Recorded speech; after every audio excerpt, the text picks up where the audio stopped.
આમ તો અમદાવાદના મેથોડિસ્ટ ઈસ્ટ વિસ્તારમાં કુલ 9 મંડળીઓ સ્થિત છે. તાજેતરમાં ખ્રિસ્તી સમાજનો મહાન પર્વ ક્રિસમસ સમગ્ર આનંદ, ઉત્સાહ અને શ્રદ્ધાભાવ સાથે ઉજવવામાં આવ્યો. એ જ ઉત્સવની ખુશીઓને આગળ વધારતા 30 ડિસેમ્બર સાંજે 4 વાગ્યે અમદાવાદના સીટીએમ ખાતે આવેલા કુશાભાઉ ઠાકરે હોલમાં અમદાવાદ ડિસ્ટ્રિક્ટ ઈસ્ટ મેથોડિસ્ટ દ્વારા ક્રિસમસ કલ્ચર પ્રોગ્રામ 2025નું ભવ્ય આયોજન કરવામાં આવ્યું હતું. આ કાર્યક્રમમાં ઈસ્ટ ડિસ્ટ્રિક્ટની તમામ 9 મંડળીઓ ખ્રિસ્તી ભાઈ બહેનો મોટી સંખ્યામાં ઉપસ્થિત રહ્યા હતા. તેમજ વિવિધ મંડળીઓના માનનીય પાસ્ટર સાહેબની ઉપસ્થિતિએ કાર્યક્રમને ગૌરવ આપવામાં આવ્યું હતું. કાર્યક્રમની શરૂઆત પરંપરાગત રીતે મીણબત્તી પ્રગટાવી કરવામાં આવી હતી, જેમાં ઈસ્ટ ડિસ્ટ્રિક્ટના સુપ્રિન્ટેન્ડન્ટ રેવ એસા મોથૈયા, શ્રીમતી સ્મિતાબેન મોથૈયા, રેવ ટિમોથી પરમાર અને લે લીડર રેનિસન ખ્રિસ્તી ઉપસ્થિત રહ્યા હતા.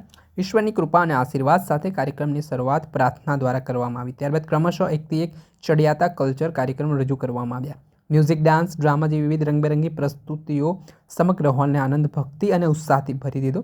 મંડળીઓના નાના બાળકોથી લઈને યુવાઓ સુધી સૌએ પોતાની પ્રતિભા દ્વારા ક્રિસમસના સાચા અર્થ, પ્રેમ, શાંતિ અને એકતાનો સંદેશ ખૂબ જ સુંદર રીતે રજૂ કર્યો. ત્યારે આ મામલે શું કહી રહ્યા છે મહાનુભાવો, આયોજકો, તેમને સાંભળો. શુભ નામ જણાવશો? મારું નામ રેવરન્ડ એસા મુતૈયા, અમદાવાદ ડિસ્ટ્રિક્ટ ઈસ્ટના ડિસ્ટ્રિક્ટ સુપ્રિન્ટેન્ડન્ટ છું. દર વર્ષે અમદાવાદ ડિસ્ટ્રિક્ટ ઈસ્ટ દ્વારા ક્રિસમસ કલ્ચરલ પ્રોગ્રામનું આયોજન કરીએ છીએ અને એ આજે આ પ્રોગ્રામ અમે કર્યા છે. અને આ પ્રોગ્રામની અંદર અમદાવાદ ડિસ્ટ્રિક્ટ ઈસ્ટમાં અમારા 10 ચર્ચ આવી છે. 10 ચર્ચથી પ્રોગ્રામ્સ આપવાના છે અને મારી સાથે 10 ચર્ચના પાળક સાહેબો ઊભા છે. અને મારા રાઈટ સાઈડમાં અમારા ગુજરાત રિજનલ કોન્ફરન્સના એક્ઝિક્યુટિવ સેક્રેટરી રેવરન્ડ સાયમન બેર્નાર્ડ સાહેબ છે અને લેફ્ટ સાઈડમાં રેવરન્ડ તિમોથી સાહેબ જે ડિસ્ટ્રિક્ટ સેક્રેટરી છે અને ડિસ્ટ્રિક્ટ લે લીડર મિસ્ટર રેનિસનભાઈ છે અને પાળક સાહેબ અહીં ઊભા છે. તમે બીજું શું કહો છો? આજે આ સંસ્થા જે છે એને કેટલા વર્ષ પૂરા થયા, એવું કોઈ idea? Ahmedabad district East district થઈને લગભગ 125 વર્ષ પૂરું થયું છે અને આ પ્રોગ્રામ લગભગ છેલ્લા 30 વર્ષથી નિયમિત અમે રાખીએ છીએ. કેટલી મંડળીઓ તમારા તાબા હેઠળ આવે ઈસ્ટમાં? ઈસ્ટમાં 10 મંડળીઓ આવે છે મારી અંડરમાં. આજના દિવસે એ મંડળીના તમામ સભ્યો આવવાના? હા, બધા ચર્ચના બે પ્રોગ્રામ અમે આપવાના છે, એટલે બધા પ્રોગ્રામ્સ જોવા બધા આવે છે. અને ફક્ત અમદાવાદ ડિસ્ટ્રિક્ટ ઈસ્ટ નહીં પણ અમદાવાદ ડિસ્ટ્રિક્ટમાં આવેલા દરેક મેથોડિસ્ટ ચર્ચના પાળક સાહેબો, આગેવાનો, કોન્ફરન્સના આગેવાનો બધા આજે આવવાના છે. આજના જે કાર્યક્રમની રૂપરેખા આપશો, શું કાર્યક્રમ રાખે?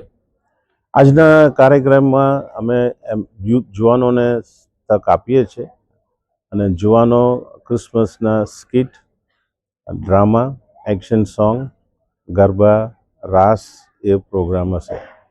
આજના દિવસે પ્રેક્ષકોને શું શુભ સંદેશ આપશો? 2025 વર્ષ પહેલાં પ્રભુનું જન્મ થયું, એનું હેતુ આ કલ્ચરલ પ્રોગ્રામ દ્વારા લોકોને ફરી એકવાર અમે આજે સમજાવવાના છે. ઉપદેશ આપશો? ઉપદેશ સાહેબ સાહેબ, આજના દિવસે તમે પ્રજાજનોને શું ઉપદેશ? અમદાવાદ ઈસ્ટ ડિસ્ટ્રિક્ટ તરફથી અમે સમગ્ર અમદાવાદના રહીશોને એક સંદેશ આપવા માગીએ છીએ કે આ વિશ્વને સૌથી મોટામાં મોટી જરૂરિયાત એ શાંતિની છે, સદભાવનાની છે અને એકતાની છે. એટલાના માટે જ્યારે પ્રભુ ઈસુ ખ્રિસ્ત 2025 વર્ષ પહેલાં આ જગતમાં આવ્યા ત્યારે તેમણે સૌથી મોટામાં મોટો જે સંદેશ છે એ શાંતિ અને સમાધાનનો સંદેશ હતો. વિવિધ જાતિ જ્ઞાતિના લોકોની મધ્યે શાંતિ થાય અને જે તે પ્રજાઓ એ પ્રગતિ કરે, સમૃદ્ધ થાય અને વિશ્વની અંદર એનો ડંકો વાગે, એ માટે પ્રભુ ઈસુ ખ્રિસ્ત માનવજાતને આશીર્વાદ આપવાના માટે આ પૃથ્વી પર આવ્યા હતા.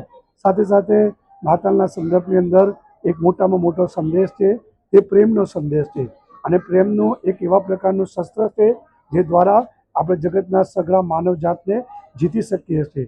આજે દુનિયામાં નફરત, ધિક્કાર અને તિરસ્કારની લાગણીની મધ્યે અને વ્યક્તિઓ એ હત્યા અને બળાત્કાર જેવી આ ઘીનોના આ પાપની તરફ વધ્યા છે, ત્યારે એ સંદર્ભમાં પ્રભુ ઈસુ ખ્રિસ્તનો સંદેશ એ બહુ જ રેલેવન્ટ છે, પ્રસ્તુત છે.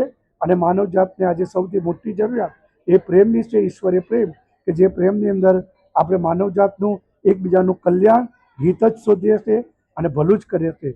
એટલાના માટે અમારે બધાની શુભકામનાઓ છે કે અમદાવાદ અને સમગ્ર ગુજરાત અને ભારત દેશના લોકોને એ કલ્યાણ થાય, ભલું થાય અને પરમેશ્વર જે સમગ્ર માનવજાતનો ઉત્પન્ન કરનાર અને તારનાર છે તે આપ સર્વને આશીર્વાદ આપે એવી અમે શુભકામનાઓ પાઠવીએ છીએ અમદાવાદ ઈસ્ટ ડિસ્ટ્રિક્ટ તરફથી આપ સર્વને નવા વર્ષની શુભકામનાઓ. પરમેશ્વર આપને આશીર્વાદ આપે.